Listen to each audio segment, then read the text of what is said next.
तो भारतीय जनता पार्टी के डीएनए में है।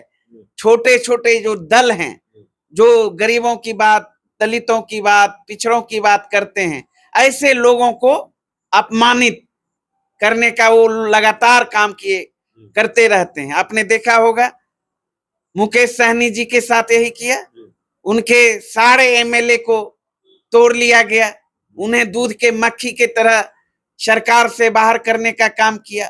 तो ये लोगों का यही नियति है। बात करते सोचते तो अभी देखिए ना, 17 महीनों के शासनकाल में तेजस्वी यादव जी के प्रयास से जाति आधारित गणना कराया गया बिहार में, और उसके बाद जो रिपोर्ट आई, आरक्षण का दायरा बढ़ाकर 65% किया गया और बढ़ाए गए दायरे को केंद्र सरकार को भेजा गया कि भाई आप इसे संविधान के 9वीं अनुसूची में डालिए। आपने देखा होगा 8 महीना बीत गया और पिछले दिनों जब हमारे राष्ट्रीय जनता दल के माननीय राज्यसभा सांसद प्रोफेसर मनोज कुमार झा जी ने सवाल उठाया सदन में, तो केंद्र सरकार का क्या जवाब आया कि यह हमारे अधिकार क्षेत्र में नहीं आता है, अधिकार क्षेत्र से बाहर है।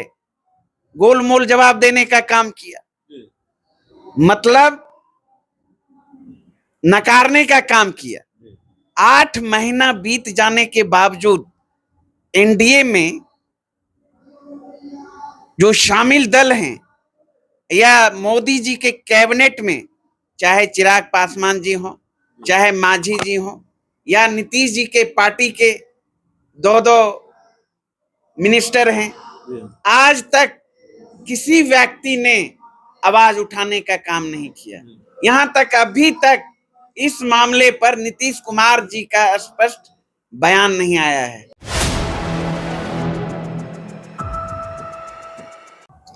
नमस्कार, आप देख रहे हैं 4 PM और मैं हूं अभिषेक मिश्रा। कोटा में कोटा, सुप्रीम कोर्ट का एक फैसला और उस फैसले के बाद बिहार एनडीए में बवाल। वैसे भी दूसरे घटनाक्रमों को भी जोड़कर देखें, दूसरी कड़ियों को भी जोड़ें तो बिहार एनडीए में वैसे भी सब कुछ ठीक नहीं चल रहा है। लेकिन बिहार एनडीए में आज जो बवाल हुआ है, मोदी के 2 मंत्री, एनडीए के 2 अलग अलग पार्टियों के सबसे बड़े नेता आपस में भिड़ गए हैं।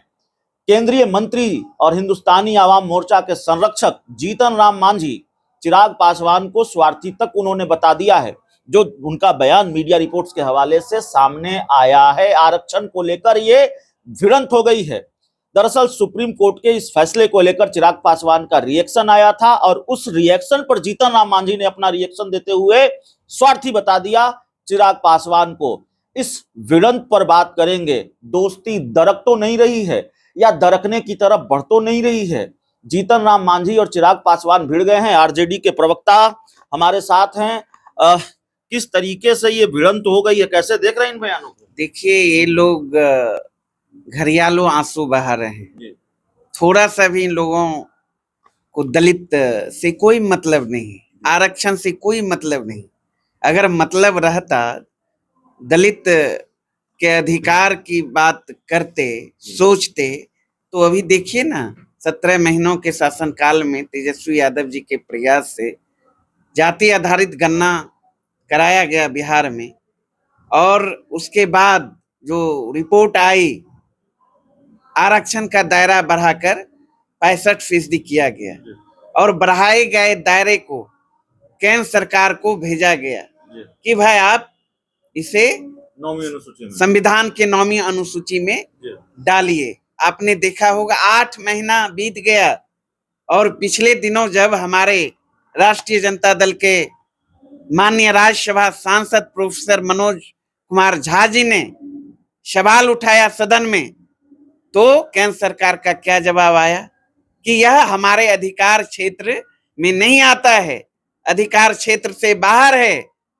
गोलमोल जवाब देने का काम किया, मतलब नकारने का काम किया। 8 महीना बीत जाने के बावजूद एनडीए में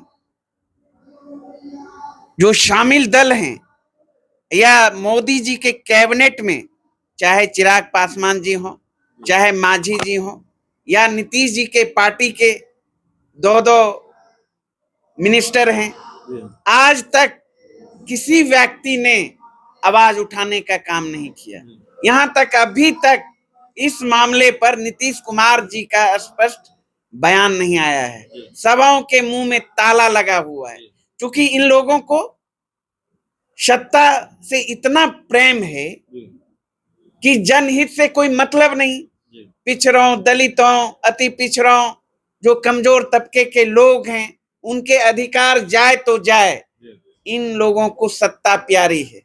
इसलिए इन लोगों के बातों पर हम लोग भरोसा नहीं करते, बयानों पर। ये लोग बयानों में सिर्फ रहते हैं और लोगों को धूल झोंकने का काम करते हैं। और जहां तक आपने कहा, सुप्रीम कोर्ट ने जो निर्णय दिया है, निश्चित रूप से असहज करने वाला निर्णय है और राष्ट्रीय जनता दल इस निर्णय के पक्ष में नहीं है, क्योंकि पूना पैक्ट और संविधान सभा के विपरीत यह निर्णय है। और इसीलिए तो हमारे आदरणीय नेता तेजस्वी यादव जी बार बार कहते हैं कि आप पूरे देश में जाति आधारित गणना कराइए, क्योंकि एक्सरे जब हो जाएगा तो पूरा फिगर सामने आ जाएगा। जिस तरीके से बिहार में आया, दूध का दूध, पानी का पानी हो जाएगा। किसकी क्या स्थिति है, आर्थिक स्थिति हो, सामाजिक स्थिति हो, शैक्षणिक स्थिति हो, लेकिन भारतीय जनता पार्टी और नरेंद्र मोदी जी की सरकार यह कराना नहीं चाहती है। एक दूसरा सवाल है, क्या किसी नए दल के लिए विधानसभा चुनाव से पहले इंडिया गठबंधन में किसी नए दल के लिए, क्योंकि फैसला आरजेडी ही लेती है, बड़ी पार्टी है, इसलिए आपसे सवाल है, किसी नए दल की वैकेंसी है? पशुपति पारस एनडीए से अलग होने के संकेत दे चुके हैं और दे रहे हैं लगातार। एंट्री होगी, वेलकम करेंगे? देखिए, ये तो गर्व वाली सवाल है। फिलहाल जिस तरीके से नरेंद्र मोदी जी ने, भारतीय जनता पार्टी ने उन्हें अपमानित करने का काम किया, आप लगातार देखते आए हैं। 5 साल पारस जी 5 सांसद के साथ भारतीय जनता पार्टी के साथ रहे। किस तरीके से दूध की मक्खी की तरह उन्हें निकाल दिया गया, एक सीट नहीं दिया लोकसभा चुनाव में। उसके बावजूद पारस जी एनडीए में बने रहे, लोकसभा चुनाव में एनडीए के समर्थन में प्रचार भी किए। उसके बाद भी आपने देखा उनके साथ किस तरीके से अपमान किया गया। तो भारतीय जनता पार्टी के डीएनए में है, छोटे छोटे जो दल हैं, जो गरीबों की बात, दलितों की बात, पिछड़ों की बात करते हैं, ऐसे लोगों को अपमानित करने का वो लगातार काम करते रहते हैं। आपने देखा होगा मुकेश सहनी जी के साथ यही किया, उनके सारे एमएलए को तोड़ लिया गया, उन्हें दूध के मक्खी के तरह सरकार से बाहर करने का काम किया। तो ये लोगों का यही नियति है भारतीय जनता पार्टी का। निश्चित रूप से पिछले दिनों हमने देखा, वो अभी चूंकि एनडीए में हैं और उन्होंने घोषणा किया है कि हम 240 सीट पर बिहार विधानसभा चुनाव लड़ेंगे, क्योंकि हमें सम्मान नहीं मिला, मुझे अपमानित करने का काम किया गया। तो ये तो चूंकि अभी एनडीए में है, एनडीए घटक दल के वो पार्टनर हैं, वो तय करेंगे, भविष्य की बात है। छोड़े तब आप लोग फैसला लेंगे। वो देखिए, राजनीति संभावनाओं का खेल है। तो इतना जलील होने के बावजूद किस तरीके से पारस जी के साथ किया गया, यहाँ तक आज जो हनुमान बने हुए हैं कैबिनेट में, चिराग पासवान जी, आपको याद होगा किस तरीके से उनके पिताजी श्रद्धेय रामविलास पासवान जी के तस्वीर को यही भारतीय जनता पार्टी ने, इन्हीं की सरकार ने सड़कों पर फेंकने का काम किया था, दिल्ली की सड़कों पर, और कितना अपमानित करने का काम किया। अरे भाई, अगर इतना ही आप, भारतीय जनता पार्टी दलितों की बात करती है, ये दलित नेता हैं, आपने लोकसभा में टिकट नहीं दिया, राज्यसभा वो आज सड़क पे हैं, अगर सम्मान करते उन्हें कहीं एडजस्ट कर देना चाहिए। लेकिन कहीं किसी, आपको याद होगा कि जब श्रद्धेय रामविलास पासवान जी किसी भी सदन के सदस्य नहीं थे, वो सड़क पे थे, उनका बंगला खाली होने वाला था, तो श्रद्धेय हमारे आदरणीय नेता लालू प्रसाद यादव जी ने राज्यसभा भेजने का काम किया था। तो सम्मान दलितों का, पिछड़ों का, जो कमजोर तबके के लोग हैं, उनका सम्मान राष्ट्रीय जनता दल करती है, करना जानती है। भारतीय जनता पार्टी के डिक्शनरी में नहीं है। भारतीय जनता पार्टी सहयोगियों का सम्मान नहीं करती है। और आज जीतन राम मांझी ने चिराग पासवान को लेकर जो कुछ भी कहा है, जो भिड़ंत एनडीए में दिखाई दे रही है, उस पर भी बातचीत। अरुण यादव जी थे हमारे साथ, आरजेडी के प्रवक्ता हैं। बहुत बहुत धन्यवाद।